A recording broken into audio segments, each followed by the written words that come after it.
The High School Adventures of Ben Morrell and Wesley Russell, written by Ben Morrell, narrated by Ben Morrell. Preface. After a long night reminiscing about many of our high school adventures with my brother John, I realized I never got around to writing about all of our crazy adventures. Moreover, with it being the cusp of my 30th birthday, I figured that now would be as good of a time as any to finally put pen to paper and recount the memories. Also, with us being in the middle of the coronavirus global pandemic of 2020, I have more free time to finally write down the events that elapsed more than 10 years ago. Again, because so much time has passed, many of the adventures and details have been forgotten, but of what I can remember, I can't definitively say that 100% of the details are correct, but probably at least 95% correct. Also, I'm not going to try and put them in chronological order, rather, in whatever random order that comes into my mind. Here is my best stab at the retelling. Chapter 1, Freshman Band. Freshman Band was a hoot. It was our last year in band, so we decided to go out with a bang, especially when substitutes came to class. I remember one day that we had a substitute, Wesley and I switched instruments. I had no idea how to play trumpet. I will say there was a lot more awful sounds, though, coming through my saxophone than his trumpet. That substitute teacher got off easy, though, when compared with the next. When the next substitute came to class, we snuck in the little side rooms that were used to record music and waited for the substitute to start directing the music. Once he started directing the music, we cracked the door open and blatted our instruments as loud as we could to throw off the director. We thought it was so funny. Wesley never got along with our band teacher, Mr. Landauer. There was one morning that Wesley was dropped off early by his parents at school, and he went to the band room since the door was unlocked, and waited with the lights off.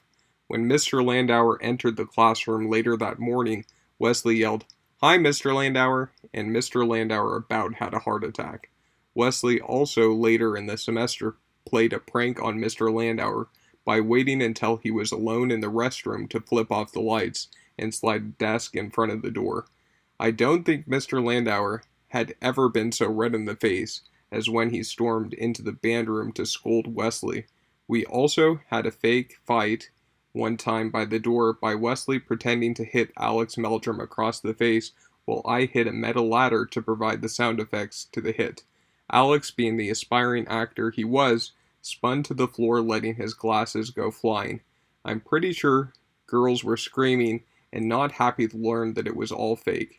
There were more shenanigans I will get to later, but suffice it to say Mr. Landauer was quite relieved to see we weren't staying in band the following year. Chapter 2, Wesley's Dance Promposal / Finding the Attic.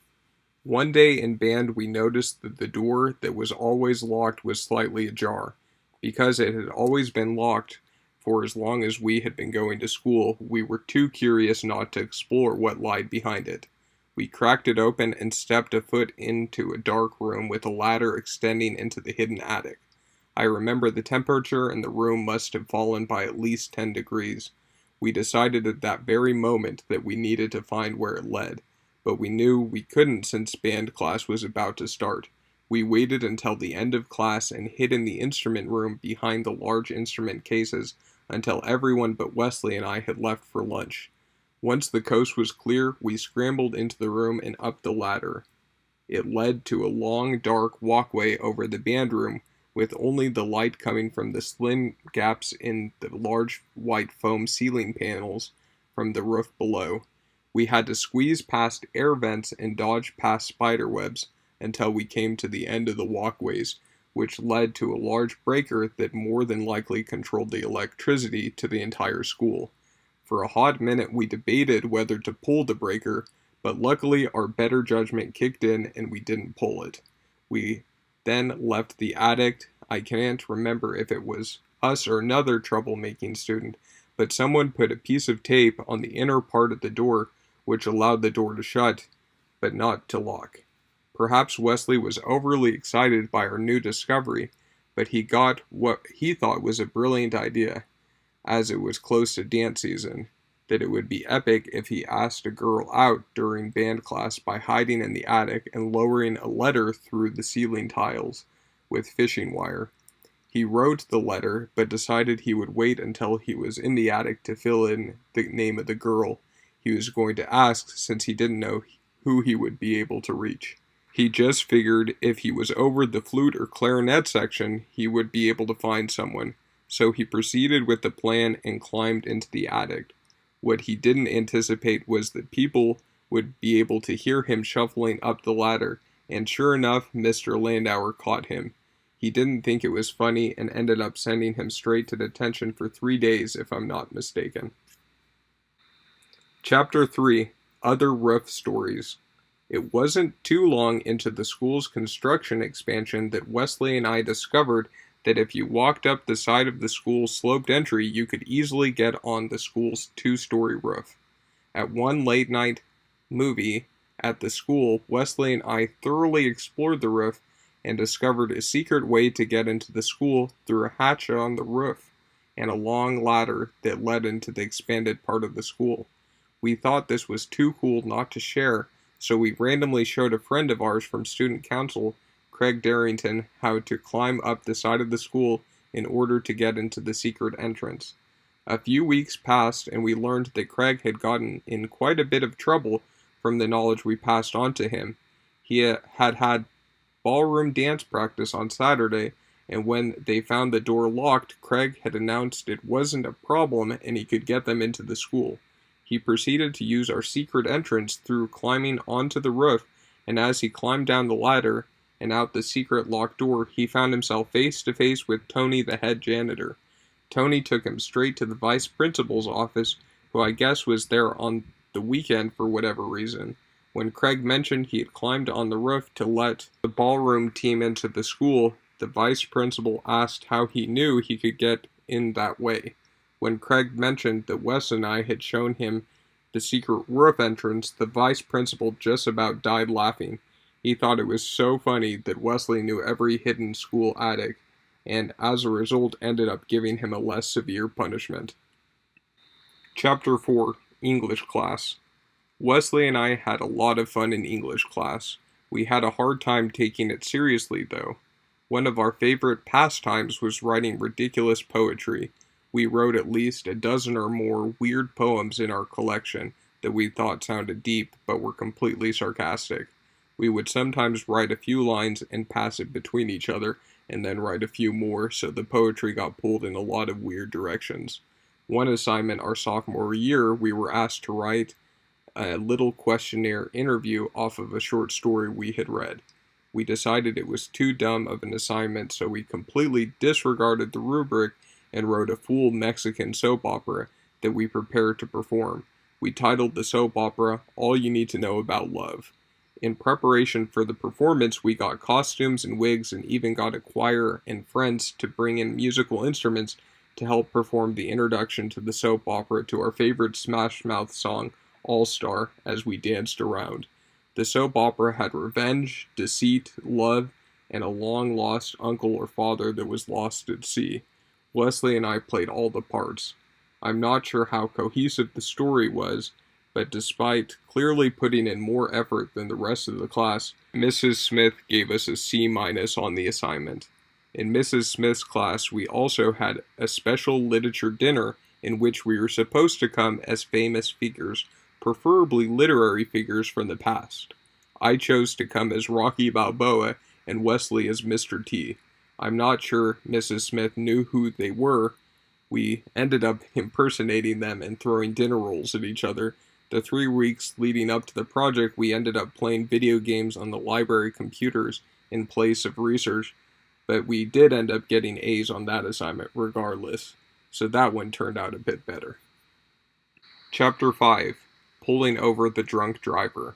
One evening after coming back from the movie theater, John, Wesley, and I noticed a driver that was clearly inebriated. We could tell he was clearly drunk because every time he would come close to an intersection, he would stop right in the middle. One of us got the idea that we should be vigilantes and take justice into our own hands. We perhaps were inspired by the movie we just watched. We then proceeded to open up the glove compartment, take out the emergency red lights that had magnets on the bottom, clip them on the roof of the dark car, and then rolled down the windows and started to make siren noises as we shouted out the window. We saw him looking over his shoulders, and the next thing we knew, we pulled him over to the side of the road. For a split second, we considered throwing him into the back seat of our car, but decided against it and ended up just driving off. If I remember correctly, John thought we should make a pact not to tell anyone, so we didn't get into trouble, but it was too cool not to tell, so we broke that after a day and told a bunch of people, including Brother Wadsworth, who was a lawyer. The next week in church, Brother Wadsworth printed out a sheet to show us what it would have cost us if we had been caught. It would have been a couple $1,000s. We thought that made it all the cooler, and was perhaps the closest we ever came to becoming the Batmen of Idaho Falls. Chapter 6, Horoscope Story 1. One morning, I randomly read my horoscope in the morning paper, and it was a horrible future with the worst star rating. It pretty much said not to leave the house. I disregarded it and headed to school with Grace and Katie. It was the middle of January to February, and it was a particularly cold day.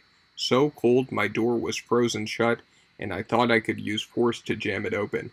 When I tried to apply force to the doorknob, I ended up snapping part of the car doorknob, which prevented me from getting in from the driver's seat of the car, so I ended up having to climb through the passenger seat. We made it to school, and I headed to my first class, which was a lifetime recreational class that we were going bowling in. I thought my luck was turning around as I hit strike after strike. It was going to be the best bowling score of my life. I had already easily cleared 100 points when my teacher announced that we had to leave early, probably because the roads were extra slick, so I never got to complete the last few frames of the game. Despite being a bit disgruntled, Wesley and I continued with our prank we had been planning. For months we wanted to get back at our district school safety director that stopped us from getting pool tables and foosball tables for the school. Our prank consisted of putting up a bunch of birthday flyers for the safety director with his face on donkeys and other animals, as well as a giant poster we created of him by blowing up an awkward picture of him pulling cords on the 9 pieces of paper. Within an hour of putting up the flyers, they were all taken down, and the principal and vice principals were trying to track Wesley and me down. They got Wesley, but I made it to my last class without getting caught. That is, until in the middle of class I was brought a slip requiring me to go immediately to the vice principal's office. As I entered his office, I noticed his Steelers calendar hanging on the wall, and quickly built rapport by mentioning the Steelers were having quite the season and were likely heading to the Super Bowl, which they ended up winning. He gave me a decent scolding about how I wasn't supposed to hang up flyers of faculty, but let me off the hook without a punishment. I can't help thinking that he may have been a bit amused, as the safety director had been quite the stick in the mud. Anyhow, there were a few more unlucky things that happened, but the school day ended and we got ready to head home. We made it to the car, but because there was a decent amount of snowfall, my car was stuck in the snow. I told Grace to switch places with me while I pushed on the car, but I forgot to take the car out of drive since it was already stuck. As we went behind the car, I gave it a tiny push to see how hard it would be to free up. Apparently, with us out of the car, that was all it took to free up the car, and with Grace and I behind the car, it started driving away. As I frantically ran to catch up to the car, because I had broken the door handle that very same morning, I couldn't get the driver's seat door open, and the car plunged into the car in the row in front of us, where we had been parked, leaving a huge dent. It was headed straight to another car, but luckily Katie had made it to the brakes from the back seat and prevented it from hitting into the second car. I then jokingly asked her why she had crashed my car. After finding the person whose car we accidentally crashed into, who was a really nice guy and said not to worry about it, we headed home, and I made sure to stay in the basement the rest of the day and not to try my luck. Chapter 7, Horoscope Story 2. After months of avoiding horoscopes, I decided to try my luck one more time and read my horoscope in the newspaper. It was the same morning Wesley and I had planned to drive up to see our girls' basketball team in the state championship tournament. Sure enough, it was once again a horrible star rating and bad fortune, eerily similar to the winter horoscope. It more or less cautioned to stay indoors if at all possible. Darn Virgo. Despite being a bit more taken aback than the first time, we proceeded with our plans to head to Boise. It was a foggy and foreboding morning, and within less than 5 minutes of leaving for our trip, I was pulled over by a cop because I hadn't noticed the speed change due to the fog. He gave me my first speeding ticket, unfortunately far from my last. We hadn't even gotten on the highway yet, and as we waited for the cop to return to my car, we watched as our peers passed us heading to school. This was not a good sign, but we continued onward and made it successfully to Boise. One of the first things we did in Boise was wander through an abandoned water park until we saw workers coming. We thought it was a little odd, but not bad luck per se. There wasn't too much bad luck, that was until we got back in the car. We didn't have GPS back then and instead attempted to use a map to navigate Boise's confusing one-way streets. Wesley, who was navigating at the time, told me to turn left, which was the wrong way, on a one-way street, which I then followed blindly. The next thing I knew, we were looking straight ahead at cars heading in our direction. I slammed on the gas in an attempt to flip around as fast as I could, and one of the tires on the right side of my car speedily went over the curb with a bang, but we were alive with no noticeable damage. At least that was what we thought, and we were able to find our way to the science museum that we were trying to go into between games. During the hour or two we were at the museum, it turned out the bump over the curb had put a small hole in the oil tank. During the time we spent at the museum, it had had enough time to completely empty out into the parking lot. We didn't notice when we got back in the car and started driving. After driving for no more than 2 or 3 minutes, the car abruptly died, and despite my best attempts, I couldn't get it to restart. Luckily, we had been cruising at a good 30 to 40 miles per hour, which gave us enough coast to pull into a frisbee golf park outside of Boise State. We called our parents, which my dad was not happy, especially with the speeding ticket from the morning prior, and he recommended we called Aunt Brenda to have them help pick up and get a tow truck. It took them a while to get to us, and we spent a good hour or two watching serious frisbee golfers that were surprisingly accurate. The frisbee golfers weaved their throws between trees and were carrying at least 20 plus frisbees. Once we got to the repair shop, because it was over the weekend, the repairman told us it would take them a week before they would be able to have it repaired, and that we might be stranded in Boise. Luckily, the day ended, and so did our stint of bad luck. Our school ended up winning the state championship, and we were able to hitch a ride back to Idaho Falls on the cheerleader and band bus with all the cheerleaders at the front of the bus. We didn't mention, though, to our friends that we hitched a ride with the band bus, and instead just told them we hitched a ride on the cheerleader bus, since we weren't wrong. The next week, once the car was repaired, my dad and I made the trip back to Boise, and we rescued the stranded car. Chapter 8. Wesley's Man Bag. Around junior year of high school, Wesley started bringing a man bag to school that was full of tools, fishing wire, odds and ends, and all kinds of weird stuff. He took it with him everywhere. Occasionally we would get bored in class and just start playing with whatever we could find inside the man bag. One of the funniest experiences with the man bag was in Miss Pilgrim's pre-calculus class. We always sat in the back of the classroom. One day in the class, we decided we were going to discreetly build a tent during class between our desks. We started by running fishing wire between the desks and placing jackets over the wire. We didn't get too far on the project when Miss Pilgrim looked in our direction and demanded we put our tent away. We also got locked out of her class once while trying to serenade her. Miss Pilgrim always loved me since I was so good at math, but made sure to always let my parents know that my IQ dropped significantly when I was with Wesley. In an earlier math class, I even passed Wesley off as a student teacher by feeding him the answers, since he didn't know them himself. The substitute was suspicious, but due to my help, Wesley kept producing the right answers, despite some of the other classmates trying to trip him up. I also remember Wesley taking something out of his man bag in Mrs. Watson's history class that he lit on fire during a power outage that he lifted up to the smoke detector. Thankfully, though, she stopped him before the smoke spread enough to set off the alarms. I still don't know what he was thinking. Between calculus, history, and chemistry, we were the worst behaved in chemistry. In addition to the man bag, we even had a secret drawer in the chemistry lab that we hid random stuff in. When we got bored in class, we used to play with the water faucets, especially during the labs. One day we came to class and all the handles to the faucets were gone. Wesley wasn't deterred by the missing handles and mentioned he had just the thing he needed in his man bag. We, for whatever reason, wanted to fill the sinks by plugging the drain to make a basin of water. He pulled out a small wrench and out of the man bag, and sure enough, as he turned the stub knob, the faucet shot out with water. It was going well until the sinks reached the brim and Wesley wasn't able to shut it off in time as the water overflowed across the tables and made a big mess.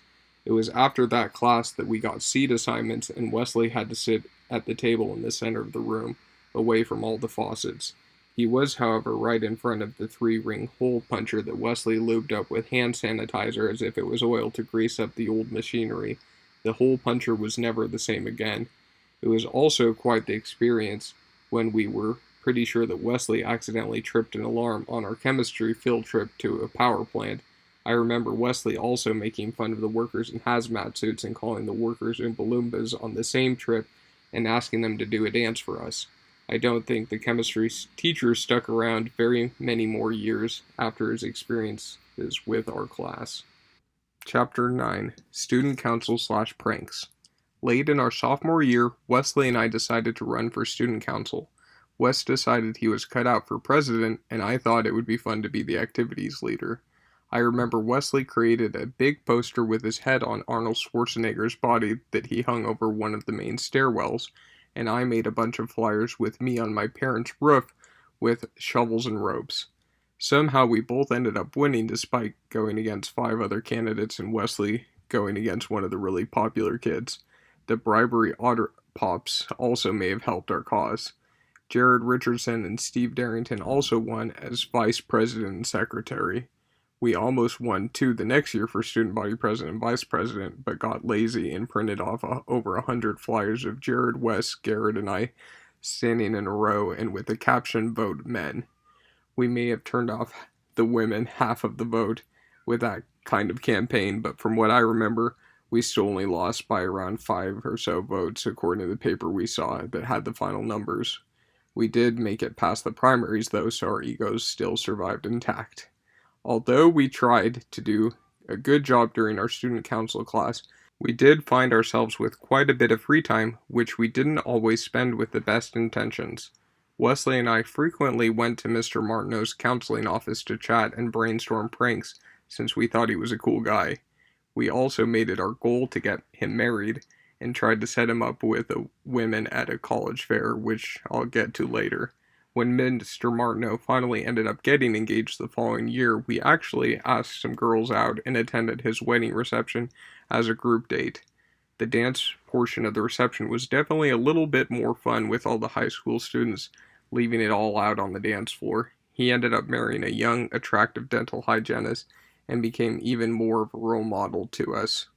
As far as some of the pranks we pulled during class, I remember hanging up fake fencing flyers for the club, switching the nameplates on the principal's doors, making fake KBHS, the school morning show announcements, as well as a couple of other random pranks. When asked to make banners, we intentionally made them bad. One example of this was when we were told we couldn't make a Merry Christmas banner since it was too religious. We ended up making a giant, ugly, Happy Atheist Winter Break banner instead. One prank we were more proud of was executed around Valentine's Day. We actually got our Spanish teacher, Mr. Johnson, to help us out since he had girlier handwriting than we did. Anyhow, we wrote a love letter from Stephen Ames to Pauline Schell, confessing his undying love for her. We knew Pauline was already in a relationship, which would make it even more awkward. Stephen was one of the smartest kids in the grade, so we got a dictionary and looked up a bunch of large words to include in the love letter.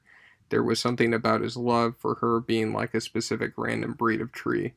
Then we cut out a giant red and pink heart and had Mr. Johnson write down the letter, making sure to draw hearts on the eyes. We then taped it on Pauline's locker and waited. The next day at lunch, at our encouragement, we got Stephen to sneak behind Pauline and scare her by popping a brown paper bag. When Pauline turned around to see a red-faced Stephen standing behind her, she was mortified. Before the date was over, she took Stephen aside and let him know she didn't have feelings for him. He was confused, and she told him about the letter. He was not happy with us for a few days once he found out it was us that did the prank. I still feel a little bad about that one. Also, as part of our student council duties for Valentine's Day, we got to hand out hundreds of roses to girls, which we thought was pretty chivalrous of us. Our troublemaking in class did prove to get us in trouble once when we got caught by our student council teacher playing pool in the basement of ISU during a leadership conference. But despite our frequent shenanigans, I thought we did a great job in student council. Some of the positive things we did was build a monument to the school with concrete letters BHS near the school entrance. Wes's dad had helped us build the molds. We also hosted a school dance, the first winter ball, and some of the best parties. We did outspend the rest of our other classes. My favorite activity was a hot dog party that we literally cooked hundreds of hot dogs with the help of my parents and brought a slip and slide that got Dylan Stoddard in trouble for using it during the event. It was perhaps a good thing, though, that we didn't get reelected. Chapter 10. Our First Dates and Crushes. When we first turned 16, we were still afraid to ask girls out. We didn't understand them, and we didn't want to be super awkward, which made us all the more awkward. During the summer before we turned 17, though, Wes and I decided we needed to ask girls out so we didn't go all of our 16th year without having gone on a date. That would have been super lame, so we planned a group date and invited Ryan Hemsley and I think Alex Meldrum or Stephen Ames. Wesley asked Selena Frazier and I asked Katie Lewis. We picked up our dates and brought them back to Wesley's house to make tinfoil dinners at his fire pit. The girls sat on one side and chatted between themselves, and the guys stood on the other side of the yard and chatted between themselves. There wasn't too much intermingling between the sexes. That was until we got in the car to go bowling. Selena decided she was going to sit in the middle seat to either flirt with Wesley or at least to make him nervous, and nervous he was. I don't remember him ever being more nervous and jittery than to have a girl that close to him. It was quite funny. He didn't know what to say or do. That was unfortunately all I could remember from our first date. We did get better at going on dates, though, as we got more experience. At least that is what we thought. At one point we came up with the idea of creating an over-the-top romantic group date. We brainstormed having unicorns, horses with cones glued on their heads, tromping through the forest and dining on a 5-course meal in a romantic glade. When we ended up actually having our first romantic group date a year or so later, it ended up being far different from that. We ended up shooting BB guns at gallon bags full of water hung on my mom's laundry holder and washing our football jerseys in the river. I can't say from our execution that we had a complete understanding of romance. For what we lacked in romance, we made up in creativity. When we started attending school dances our junior year, we planned an elaborate murder mystery dinner at Alex Meldrum's house prior to heading to the dance. Everyone played different characters and dined as we sat along a large table. It ended up being one of our favorite parts of the dance, and also became an annual tradition that was repeated at least on 2 other occasions. I remember the first dance I ever attended, I asked out Rebecca Horner. I also asked her out for commencement senior year, which was the last dance I attended. I thought she was pretty and fun. She ended up getting runner-up in Miss Bonneville her senior year, which I thought was cool too. She wore a bright green dress that we planned to match with my bow tie. The most memorable thing my group of friends did that night on the dance floor was form a V formation while snapping our fingers in unison. Wesley would shout, "Form the V," It was pretty random, but we thought it was cool. Getting pictures was also an important part of the dance tradition. You would have to wait in a line for 15 minutes with your date while trying to hold a conversation over the blasting loud music. When it was finally your turn to take the picture, the photographer would have you take a few nice pictures as well as some goofy ones too. I was a little self-conscious of my picture since my parents told me that they hadn't gotten a picture that large until after their wedding day. We always tried to have the girls home by midnight, but came close on a few occasions. Rebecca did live all the way out in Rigby. Although Rebecca was probably the closest thing I ever had to a girlfriend in high school, i.e., we went on a few dates, and she was the first girl I quote unquote cuddled with, if you can call putting her head on my shoulders when coming back from some bus track meet cuddling. I never really attempted to make her my girlfriend or even go for a kiss. Partially since some of the guys on the football team thought she was too much of a tomboy, and secondly because I would have probably been too nervous to make a move anyway. Nevertheless, it wasn't meant to be, and I remember when I was in the MTC after I graduated, I got a letter from her telling me she was engaged to someone else. My biggest crush, though, was a girl who transferred from Madison our junior year, named Michelle Peterson. She had beautiful red hair, was super fit, and had a great smile. I found everything about her attractive, but I never got the courage to ask her out. That is, until my junior year of college after running into her around 7 years later by happenstance. Though I did dance with her once at a victory dance our senior year of high school after winning the third football game of the year. Wes's first crush was with Jessica Treasure, if I'm not mistaken, which is kind of funny since he ended up marrying a Jessica.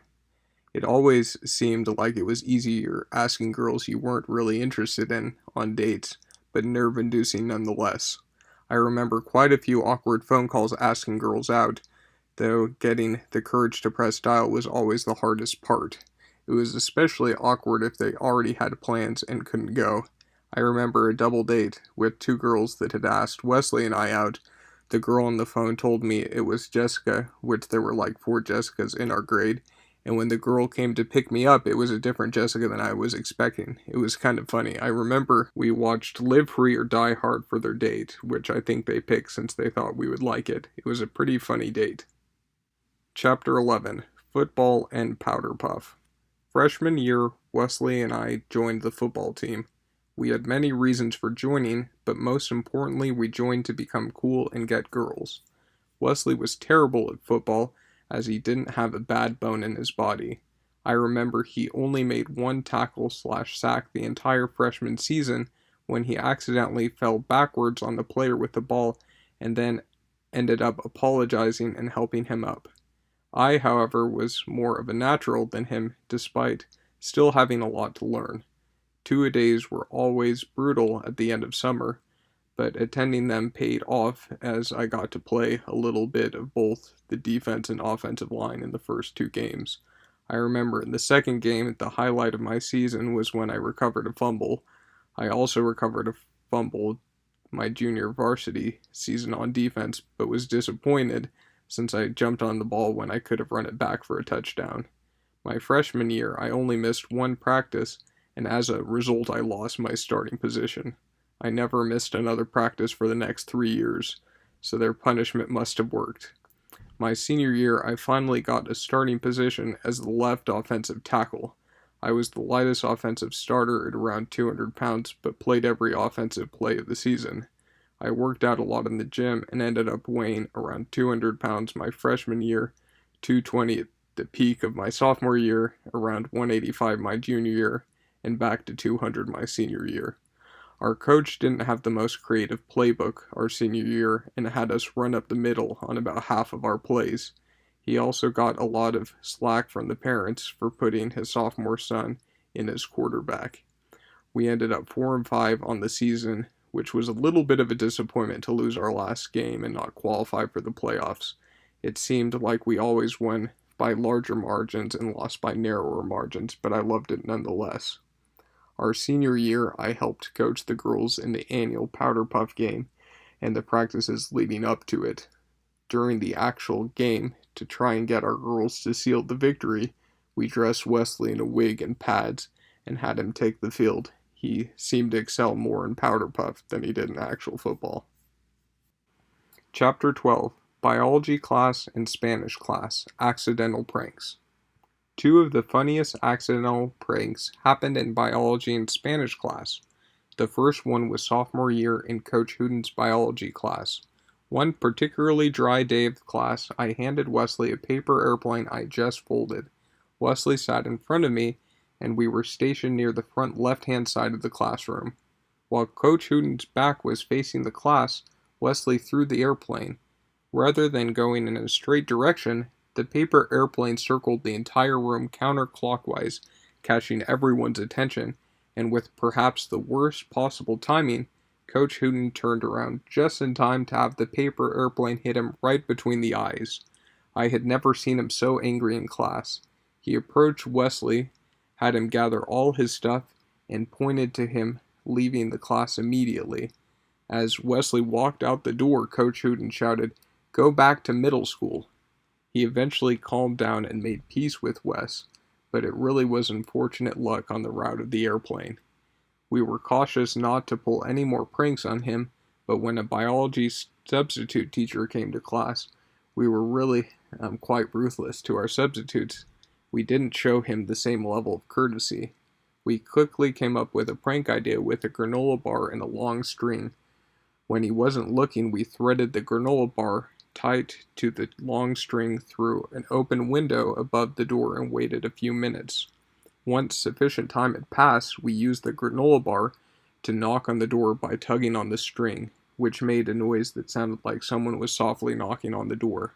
When the substitute would go to open the door to see who was knocking, we would raise the bar above the level of the door so no one would be there. We thought it was very entertaining. There were even more shenanigans during the 2 years of Spanish class.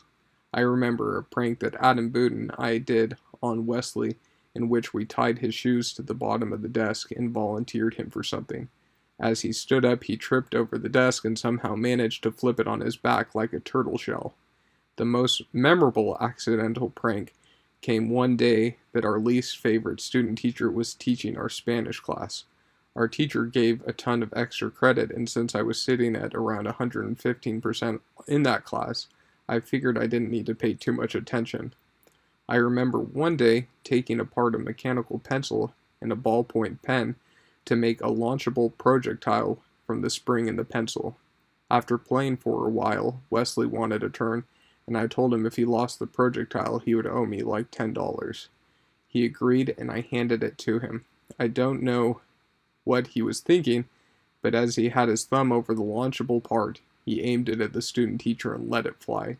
I kid you not, it flew across the entire room and landed right in the student teacher's pocket. It was 1 in a million shot.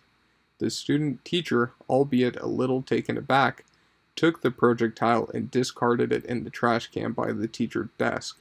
When he returned to the front of the room, Wesley tried to discreetly make his way to the trash can, but when the student teacher saw him, he told him to get back to his desk, or he would be sent to detention. Wesley was at this point nervous, and he was going to owe me $10, and perhaps was not paying enough attention as he chewed on the pen that we had taken apart. Without its hard outer casing, Wesley bit through the soft inner tube and ink spilled into his mouth. He then started running to the sink outside and shouting, "Puedo ir al baño," as was the rule, but in his manic scream it was indiscernible, and the student teacher started chasing him out the door, saying he didn't ask for permission. It was quite the fiasco. It wasn't until everyone had left for lunch that Wesley was able to perform a reconnaissance mission and recover the thrown-away projectile. Chapter 13, Computer and Drama Class. My freshman year, I took an easy computer class, of which I can only remember 2 memorable experiences. The first came from an end-of-year project that we were supposed to create a PowerPoint slide all about me that was supposed to introduce yourself to the class. Everyone's project turned out almost identical, with people showing pictures of their family and childhood. I thought that was lame, and with John's help I created a crappy animated Japanese fighting cartoon on PowerPoint with flashing hair like the people on Dragon Ball Z. The teacher was so impressed by my creativity and animation skills that she gave me a perfect score and asked if she could use my project as an example to showcase for future classes the different things you can do for the project. I ended up repurposing the animated cartoon at least 3 other times through high school, often to get extra credit and making it longer each time. The second memorable experience was a complete accident. I had finished an Excel project quite a bit early, so I created a game where I could see how many cells I could scroll to the bottom of the sheet on a Microsoft Excel. Once I got to 50,000 or so cells down, I put a space bar or period so I could easily scroll to the bottom. The problem was I forgot about the space bar, and when I went to print off my assignment, the printer began shooting out page after page with my name on it. It turns out I had included a footer with my name on it and selected print all, so it started printing off hundreds of pages with my name on it, since there were thousands of pages between the one-page assignment and the spacebar at the bottom. Rather than pulling the plug, this computer teacher didn't know what to do, and when she finally managed to turn the printer off, that or ran out of paper, there was a stack at least an inch thick of papers with my name on it. I think I remember someone telling me a year or two later that they still use scratch paper in the computer lab with my name on it. My experiences with drama class came much later in my high school career. We only did drama one semester, and the drama teacher, who had heard about our reputation before our audition to join the class, made us promise him we would not be troublemakers in his class.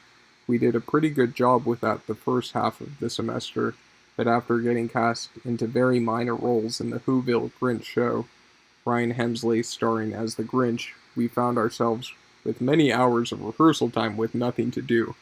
The first naughty thing we did was sneak a miniature pool table I owned through a back door and into the men's dressing room, as the teachers never went into the dressing room. We spent hours playing on the little table, and as a result got pretty good at it. We also made horn props for the show as our Whoville instruments that we repurposed as swords for PVC battles in the back room behind the stage. When that got old, it morphed into floor hockey. I remember we also had a plastic fork war the day of the performance.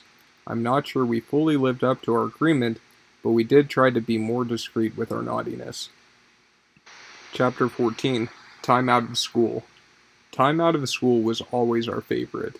We spent many hours playing video games and plotting our stupid ideas of how to entertain ourselves. We did live in rural Idaho after all. Smash Brothers Melee was my favorite, and Wesley often came over to play. He always was really bad at Smash Brothers, and almost exclusively played as Samus since the character was able to shoot an annoying charged beam. One day, when there was a power outage, he rode his bike nearly 2 miles in a blizzard to ask if he could play, and then biked home. I'm pretty sure that was technically during middle school. During that time, which again I suppose was technically in middle school, we had a lot of sleepovers. My first sleepover that I hosted at my parents' house, I thought I would lose all my friends when my parents recommended we watch The Gods Must Be Crazy, and the opening scene showed a bunch of topless women. I was mortified. That was the same sleepover that Wesley ate at Chuckarama before coming over, and ended up throwing up what my dad described as 4 inches of throw up. He hit almost everything but the toilet. We also loved having all-you-can-eat contests. I ended up taking the crown years later in the glutton category when I broke all previous records by eating 27 slices of pizza at Godfather's. I can't remember who won some of the more minor belts, like hot dog and Scotty's ice cream cone contest, but it was all good fun. We came up with all types of crazy ideas and plans. Our focus was always, will this make a good story? If so, we would almost always proceed. Ideas like making the world's biggest hamburger, inviting everyone we knew, completely flopped when we only purchased 10 pounds worth of hamburger, which wouldn't even fit on the grill, and just ended up falling apart anyways. We thought it was a great experience regardless. Other ideas we followed through with were wearing tuxes to go to the mall, playing stickball in the ghetto, almost getting pulled over by cops when we were swinging the stickball bat out the window of the car, which we eventually evaded the cops by parking in the temple parking lot while yelling sanctuary, having snobby fake golf arguments about our father's money at the driving range, going to 8 consecutive restaurants and only paying with coupons, scaling many roofs, including the bowling alley, Fairview School, our high school, and the post office roof, having roof concerts on my parents' roof, dressed up for midnight movie premieres, going to McDonald's dressed as Superman and the Burger King, getting kicked out of TSR by crashing the go-karts into each other, serenading Burger King employees, singing to people on Halloween rather than trick-or-treating, picking locks, breaking into friends' houses, including Brother Wadsworth's, and coming up the stairs singing You Are My Sunshine, trying to get into the Z103 radio station with guitars, getting thrown out of a corn maze for starting a corn throwing fight, getting our backs waxed, which induced much girly screaming from Wesley, and joining an old ladies' water acrobatic class. I think John thought we were ridiculous.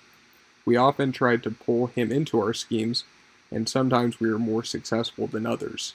He helped us create our first movie, an SNL parody of Lazy Monday, as well as our next few parodies like Renaissance Brilliante and the Sandwich Gun SNL parody. We thought they were awesome, but in reality they were pretty cringy.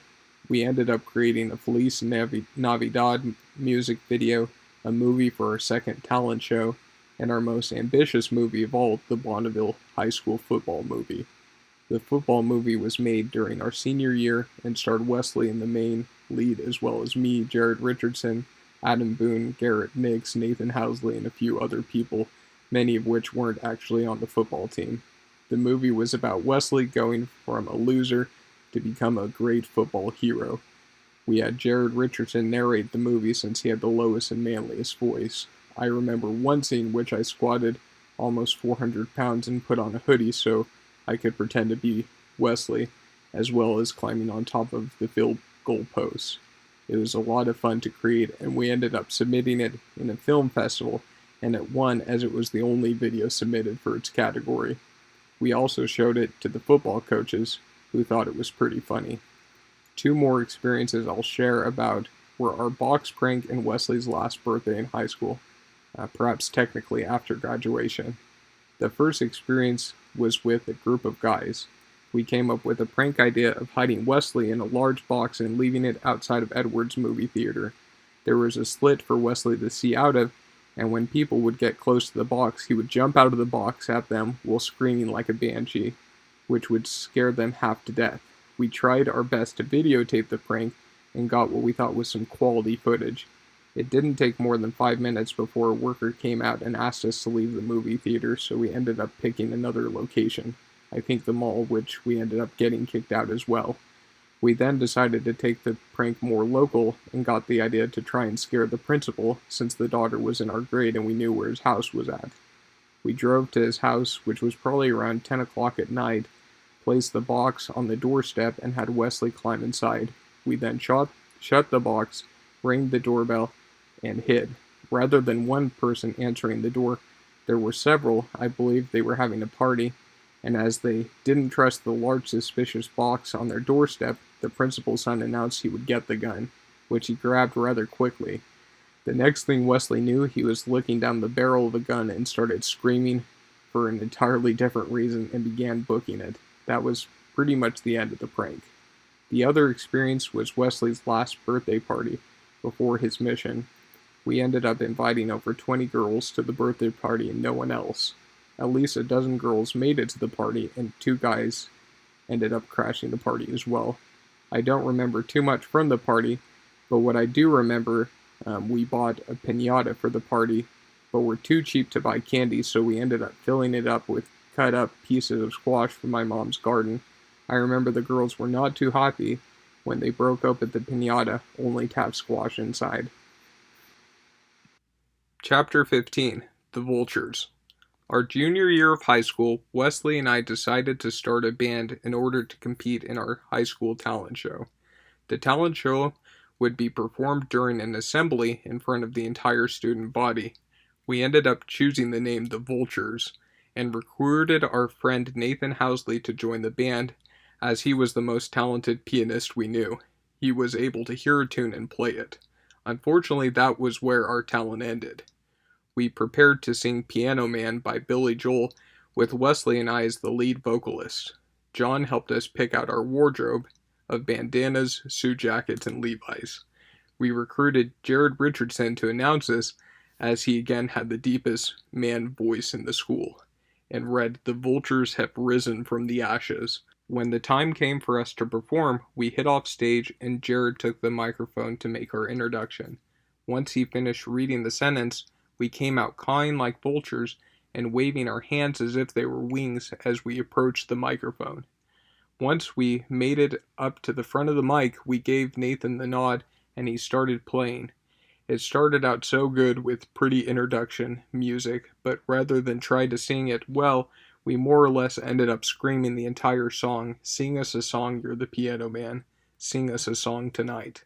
Ironically enough, too, it was the same song that got me past the second round of my American Idol auditions about 6 years later. I remember my heart was racing. It was all so much of a blur, but as we hit the last note, the crowd erupted into applause. It was by far the loudest applause of the entire show, and we ended up receiving a standing ovation from the entire senior and junior sections, the only standing ovation of the entire show. Our entire performance was so unexpected and bad it was comical. Although we would have definitely won the audience award, the judges made sure not to award us first or second place, as that would have qualified us for the regional high school talent show. If anything, though, it invigorated us to come back the next year bigger and better than before. We expanded the band in order to get a drummer and electric guitarist. For our attire, we also found white tuxedos. They held qualifying auditions the second year, and we auditioned to the Circle of Life, but for the actual show, we prepared Aerosmith's Don't Want to Miss a Thing. Wesley and I would once again be the lead vocalists, and we prepared a movie that we supposed to play in the background on a projector during the show, though it never came to fruition. We originally wanted to use a scaffolding elevator machine to lift us in the air during the performance, but never got permission and instead modified our entrance plans. For our entrance, we again recruited Jared to announce us, and found giant boxes to break out of while making vulture noises. We were one of the last groups to perform, and Wesley set his box out nearly underneath the basketball hoop, and climbed into the box before the show began. He ended up watching most of the show out of his box that he would break out of. When Jared finally announced us, we erupted out of the boxes, and the crowd burst into applause. The introduction applause was actually louder than the post-performance applause, as we had spent the whole time preparing the embellishments to the performance rather than the actual singing. And furthermore, we didn't sound great, though we did inject a fair amount of pizzazz into the performance. We again didn't win, but did get a picture of the performance in our high school yearbook. We also entered the Vultures in a Battle of the Bands competition at a local coffee shop, and added a few more songs to our routine, including We Are the Champions from Queen. I remember, too, we had an impromptu band photo shoot, pretending to be the Beatles crossing the street. We were very proud of starting the Vultures.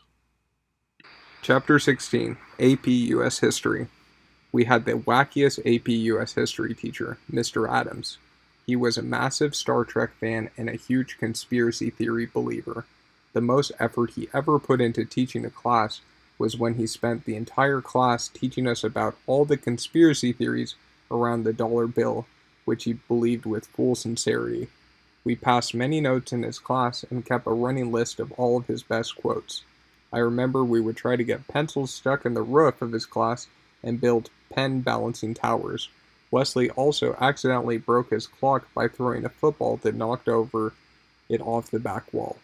One day we built a tripwire that was meant to trip him, though we didn't quite succeed. One of the reasons for Mr. Adams' lack of presence in the class was he was preoccupied with running for Idaho Congress. When he actually made it into a publicly broadcasted debate, we actually threw a party to watch him perform. I don't think many people voted for him, but it was entertaining. I guess it should have come as no surprise at the end of the year when virtually everyone failed the AP US History test. I believe that was Mr. Adams' first and last year teaching the class.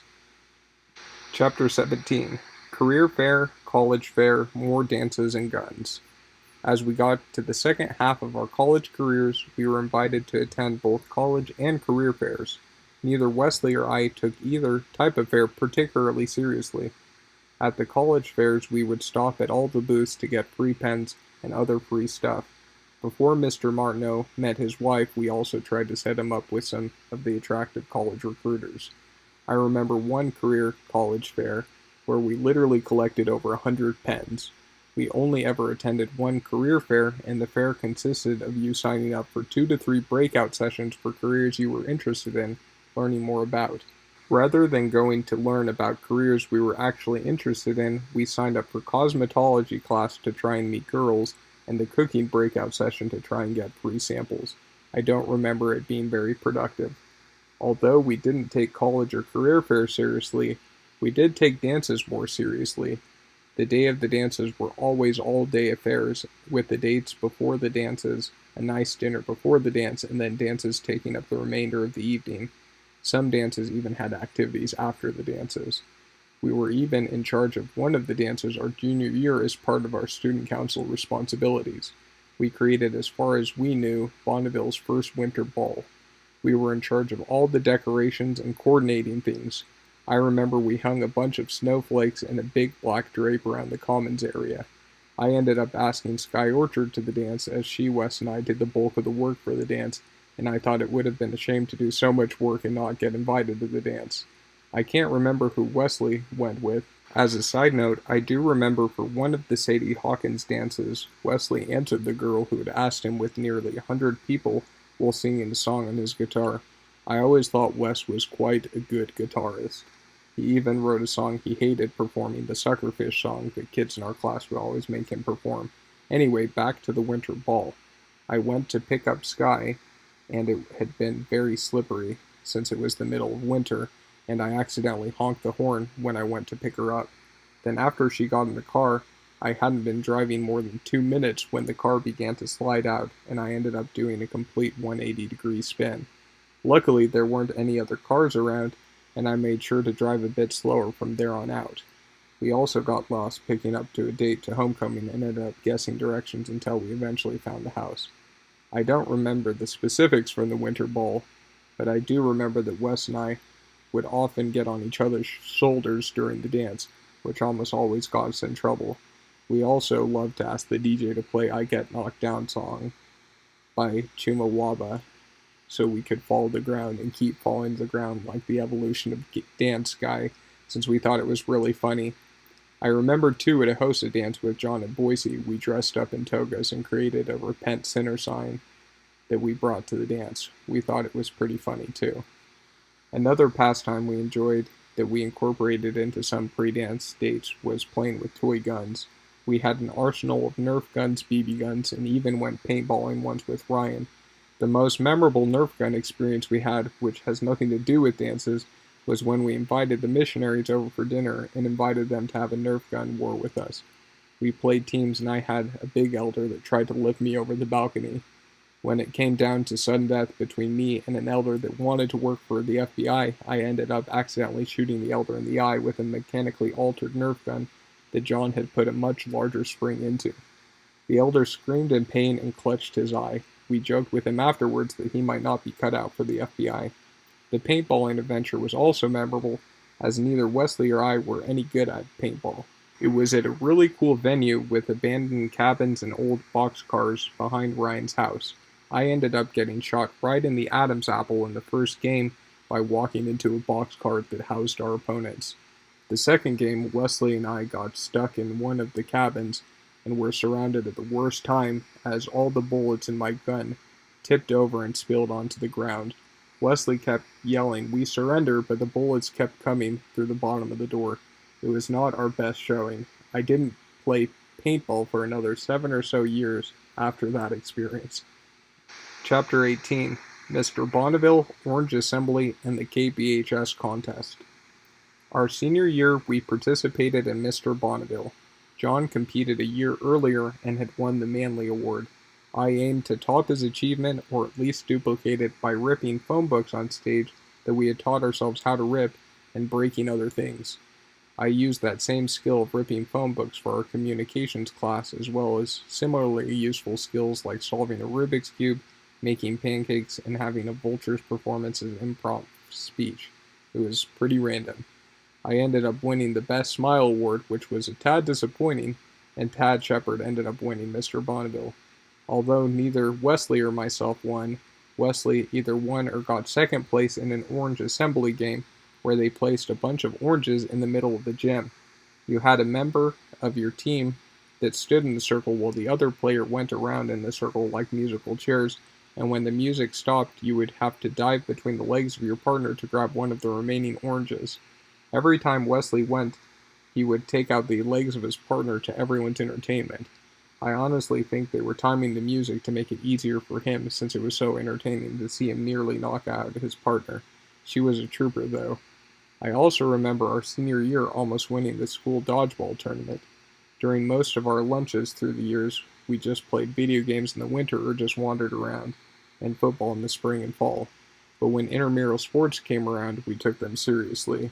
The final dodgeball game was played in the front of the school, also during an assembly, and the other team cheated by paying off the student referees to not call outs on their team.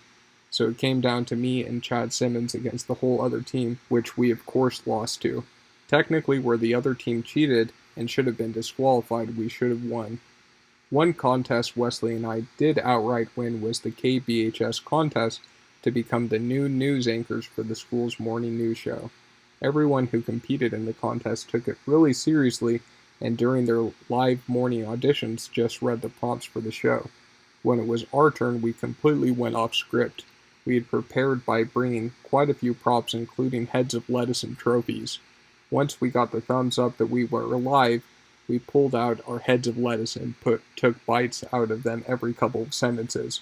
Also during our episode, we gave out awards for trophies we brought, sang songs, and did a number of other stuff we weren't supposed to.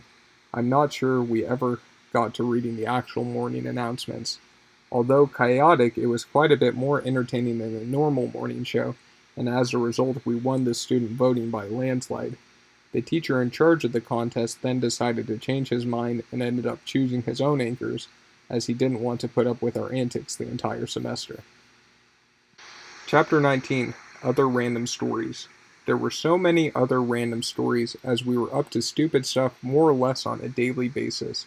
Many stories I'm sure I've forgotten, but 10 of the more memorable ones that I won't go into greater detail on were 1. Calling a bunch of old people on our ward to ask them to call John to congratulate him on getting his mission call. At first he just thought word had gotten out, but when he learned what we had done, he was not happy with us. 2. Driving to Rexburg on a date to attend a Latin dance. 3. Throwing paper at Stephen while he was in detention to also try and get detention. 4. Wearing Brenda Hunter Obama shirts the day after Obama won the election. 5. Trolling Star Wars nerds online by team killing on the online Battlefront game. 6. Watching sports highlights for Walmart for over an hour late at night. 7. Picking up a drunk Catholic hitchhiker. 8. Having a Zoolander party. 9. Hiding in Mr. Zeeb's back room during class. And 10. Pretending to be the biggest Eclipse fans, a mediocre LDS singing group, by screaming on the front row on 2 different occasions and creating an annoying Eclipse chant. Chapter 20, Senior Projects. Our senior year, one of our year's newest requirements to graduate was to complete a senior project. I ended up biting more than I could chew by trying to work with our chemistry teacher on repairing a broken mass spectrometer. The chemistry jargon went right over my head, despite me getting a 5 on my AP chemistry test, and I spent weeks tinkering with things but having no idea what I was doing. Nonetheless, when I was graded on the project, it was so technical that the people judging my project thought I had done something quite impressive. Wesley's senior project was a joke in comparison. He decided to create a film for his project. It was a half-completed western that starred him and Alma Wasworth, who was probably 8 or younger at the time, riding horses and dining at a cafe. Everything about the film was crappy: the editing, the storyline, the whole kit and caboodle. Probably something that kids these days could do in 30 minutes or less. And he played it on repeat when the judges came by to make it seem longer, despite it always abruptly ending, as he never filmed the last few scenes. They nonetheless marked it sufficient to pass him, and we were all set for graduation. Who knew those 4 years would pass as fast as they did? Our high school journey was coming to an end. Epilogue. Graduation. In the last 2 weeks leading up to graduation, Wesley, Nathan, Garrett, Allie, and I decided to participate in Senior Slup Day by skipping school to film a Lord of the Flies music video for an English assignment. We didn't put too much effort into the project, but probably twice as much as Wesley did on his whole senior project. We ended up filming it in the old abandoned paintball boxcar fields that appeared derelict and abandoned.